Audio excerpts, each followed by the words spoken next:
성경 공부 시간입니다. 주 예수의 생애 쉬운 한 번째 마태복음서 28장 16절부터 마지막 20절까지의 말씀을 통해서 오늘의 제목은 출발입니다. 성경을 같이 읽죠. 11 제자가 갈릴리에 가서 예수께서 지시하신 산에 이르러 예수를 배웁고 경배하나 아직도 의심하는 사람들이 있더라. 예수께서 나와 말씀하여 이르시되 하늘과 땅의 모든 권세를 내게 주셨으니 그러므로 너희는 가서 모든 민족을 제자로 삼아 아버지와 아들과 성령의 이름으로 세례를 베풀고 내가 너희에게 분부한 모든 것을 가르쳐 지키게 하라. 볼지어다 내가 세상 끝날까지 너희와 항상 함께 있으리라 하시니라.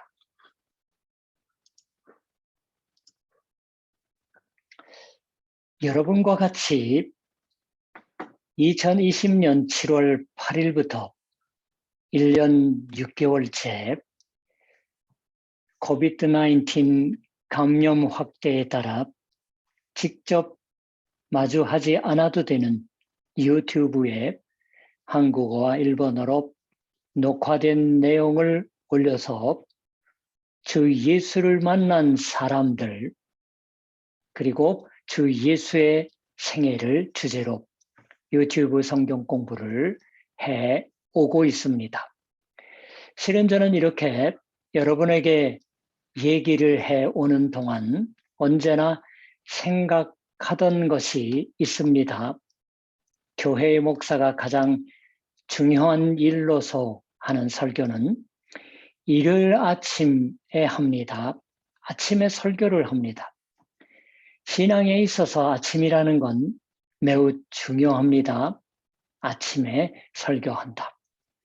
그러니까 설교를 아침에 하는 거예요. 물론 밤에 집회도 있지만 저는 목사의 일이라는 건 원래 아침의 일이다 하고 생각하고 있어요. 수요 기도회도 코비드-19 이전에는 수요일 저녁 시간이었습니다. 그러나 그러한 제 자신의 마음이 도중에 변했어요. 어떻게 변했냐고 하면은 이것은 이 수요 성경 공부를 하는 것은 주일 아침의 준비를 위한 얘기다라는 것에 생각이 미쳤던 겁니다. 주일 새벽을 대비한다고 하는 것입니다. 그래서 오늘 제 얘기의 제목을 출발이라고 했습니다. 좀 세련되게 한다면은 길떠남이라고 해야 할지도 모르겠어요. 주 예수님의 생애를 복음서를 통한 공부가 이제 다음번이 마지막 회 쉬운 2번째가 되지만 오늘은 쉬운 1번째입니다. 그러나 이것으로 모든 게 마지막이 아니에요. 거기에 그치지 않고 저는 예수에 관하여 공부하는 그것은 우리가 새롭게 출발하기 위해서다라고 생각하고 있습니다. 얼마든지 새롭게 출발하는 것입니다. 어떤 한 믿음이 좋은 신앙인이 신앙 때문에 붙잡혀서 드디어 죽임당할 때가 되어서 옛날의 순교입니다. 주위 사람들에게 걱정하지 마시오. 드디어 나는 나갑니다. 출발하는 것입니다. 라고 말했다고 전해지고 있는 말이 있어요. 죽음도 또한 길떠남이 됩니다. 그러나 죽음의 즈음에서 출발, 길떠난다라고 하는 것이 아니라 우리 인생의 어디를 도려내도 거기 길떠남의 모습이 있습니다. 언제나 또한 새롭게 시작하는 인생이 있고 실제로 새롭게 시작합니다. 옛 그리스도인들이 어떤 생활을 하고 있었나 하는 것을 전했던 로마의 관리가 쓴 보고서가 오늘날까지 남아 있어요. 그리스도인들은 매일 한 곳에 모인다. 게다가 어딘가 그것은 오괴였던 것 같지만은 일출에 해가 떠오를 때 떠오르는 태양 쪽을 향해서 그리스도를 찬양하는 노래를 부르더라. 언제나 같이 모여서 새벽에 아침 해를 향해, 그러나 물론 태양이 절한다고 하는 것은 하지 않는다. 태양이 떠오르는 것과 비슷하게 그때에 맞추어서 다시 살아나신 예수를 찬양하는 노래를 부른다. 답은 그리고서 같이 식사를 하고서 다녀오겠습니다라고 한국어라면은 말하는 바겠지요. 제각기 거기서부터 모였던 자리에서 하루에 일터로 나갔던 게 아닌가 하고 상상이 됩니다. 그러한 걸 생각해 보아도 만일 그러한 구분을 할 수가 있다고 하면 더구나 종교라고 부를 수 있다고 하면의 것이지만 우리의 신앙이라는 건 아침의 종교다라고 생각합니다. 피곤에 지쳐서 이불 속으로 파고드는 것 같은 신앙이 아닌 거예요. 힘에 넘쳐서 눈을 뜹니다. 아침에 일어나서 소망으로 일하기 시작합니다. 그것이 우리에게 주어져 있는 신앙의 특색이다라고 저는 믿고 있습니다. 그 근간을 이루는 것이 역시 주 예수 그리스도의 다시 사심이에요. 사도행전 2장에 예를 들면 24절에 이렇게 기록되어 나옵니다. 하나님께서 그를 사망의 고통에서 풀어 살리셨으니 이는 그가 사망에 매여 있을 수 없었음이라. 왜 제가 여기를 읽는데 굳이 이 사도행전 2장 예를 들면 24절이라고 말씀드렸냐고 하면 여기부터 사도행전을 읽어나가면은 당시에 교회 전도자가 어떤 설교를 했냐고 하는 것이 몇 번이고 기록되어 있습니다. 그러나 누가 어디서 설교를 하든 이제 이 다시 사심의 선언이라고 해야 할 말은 조금 더 변하지 않습니다. 사도행전 아까 읽은 24절 앞에 있는 23절의 마지막부터 읽으면 이렇게 됩니다. 너희가 법 없는 자들의 손을 빌려 못 박아 죽였으나 하나님께서 그를 사망의 고통에서 풀어 살리셨으니 어쩌면 이토록 자랑스러운 선언일까요? 이 베드로의 설교의 마지막인 36절에는 사도행전 2장 36절에요. 이렇게 기록되어 있습니다. 그런즉 이스라엘 온 집은 확실히 알지니 너희가 십자가에 못 박은 이 예수를 하나님이 주와 그리스도가 되게 하셨느니라. 이것도 다시 사심의 선언입니다. 그 사이에 있는 32절에 이 예수를 하나님이 살리신지라고 말씀하고 있습니다. 다시 살게 하셔서 우리들의 주와 그리스도로 해 주셨다라고, 우리 인생의 주인으로 삼아 주셨다, 우리 인생의 왕으로 해 주셨다고 반복해서 사도행전이 외치는 것, 아니 당시의 교회의 설교자들이. 그래서 거기서 예수의 생애를 배우면서 여러분과 같이 몇 번이고 들어온 마태복음서의 마지막의 말을 오늘 아까 읽었습니다. 마태복음서 28장. 실은 지난번 9절까지만 읽고 10절은 남겨두었었어요. 10절까지였는데 이 10절을 읽어봅니다.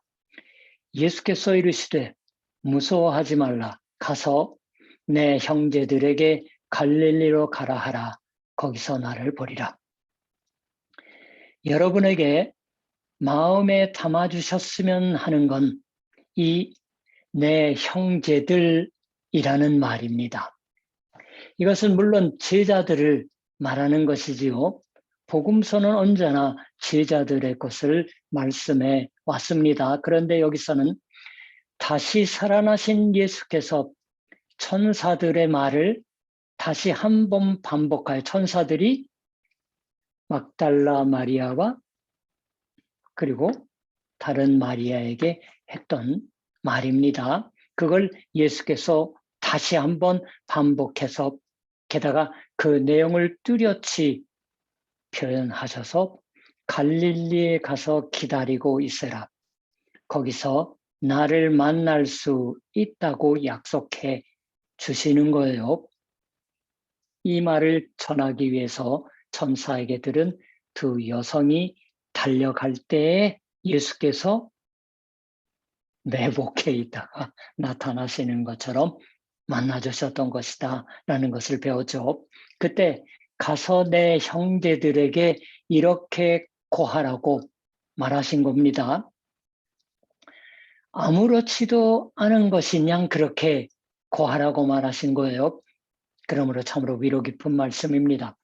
형제들, 물론 막달라 마리아의 오빠나 동생이라는 의미는 아니에요.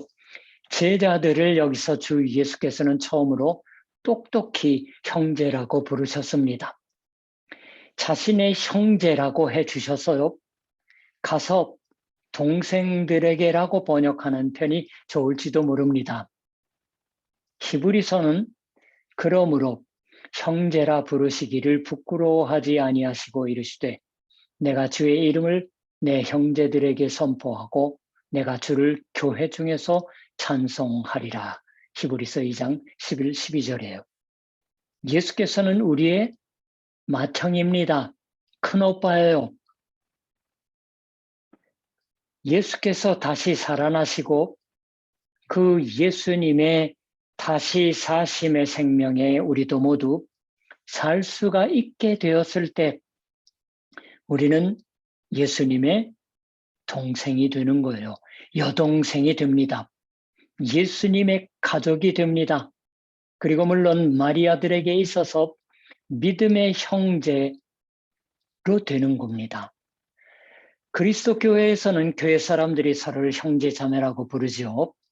교회에 의해서는 다른 사회이면 단지 누구누구씨라고 부르고 있는데 누구누구 형제, 자매, 형제로서 자매로서 서로 부릅니다. 근데 요즘은 사실 별로 그렇게까지 지금의 교회에서는 잘 안 부르는 것 같아요. 누구누구 직책으로 불러요. 특히 한국 사람들은. 그것은 다른 어디의 세계보다도 우리는 서로 이해가 깊어지고 사이좋게 되어 있다고 하는 단순한 의미가 아닙니다.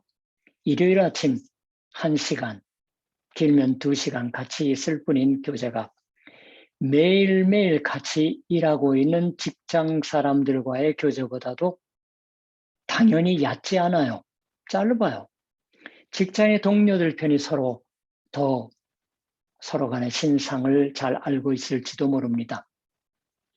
그러나 그것이 첫째 조건으로서 서로 형제가 되거나 자매가 되거나 하는 게 아닙니다. 주 예수의 형제가 되어 있는 거예요.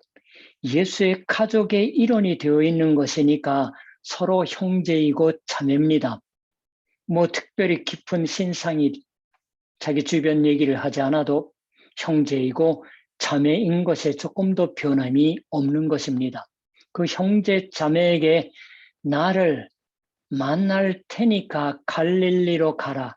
거기 가서 기다리라고 그렇게 전하라고 예수께서 말하셨던 거예요. 형제들, 제자들은 갈릴리에 가서 예수를 기다렸습니다. 11 제자가 갈릴리에 가서 예수께서 지시하신 산에 이르러 예수를 배웁고 경배하나 아직도 의심하는 사람들이 있더라. 11 제자예요. 유다만 빼놓은 나머지 제자입니다. 다시 살아나신 예수를 만나 뵙고 있으면서 아직 의심하고 있는 제자가 있었다라고. 게다가 여기서 의심하는 사람들 복수형이에요. 라고 번역되어 있는 말은 의심하다라고 하는 말은 대단히 강한 의미를 가진 말입니다. 이 마태복음서는 일찍이 우리가 같이 읽었었던 것처럼 14장 22절부터 33절에 있어서 제자 베드로가 갈릴리 호수 위를 걸은 이야기를 전하고 있었죠. 그때 같은 무리를 걷고 있으시는 주 예수를 바라보고 있을 동안은 제대로 걸을 수 있었지만 물 위를 풍랑을 만났잖아요. 제자들을 먼저 배에 태워서 건너가게 하시고 본인은 밤새 기도하시다가 무리를 걸어서 제자들에게 다가가는 장면 기억나시죠? 예수님이 걸어오는데 처음에는 유령이다 하고 놀랬잖아요. 나다 라고 말씀하시는 거죠. 그때 주시어든 하면서 배 밖으로 뛰어나가서 걷기 시작했을 때에는 걸었지만 세차게 몰아치고 있는 바람, 흔들리는 파도를 보았을 때 결국 물에 빠져 죽게 되었어요. 예수는 그때 믿음이 작은 자요, 왜 의심하였느냐라고 말하셨습니다.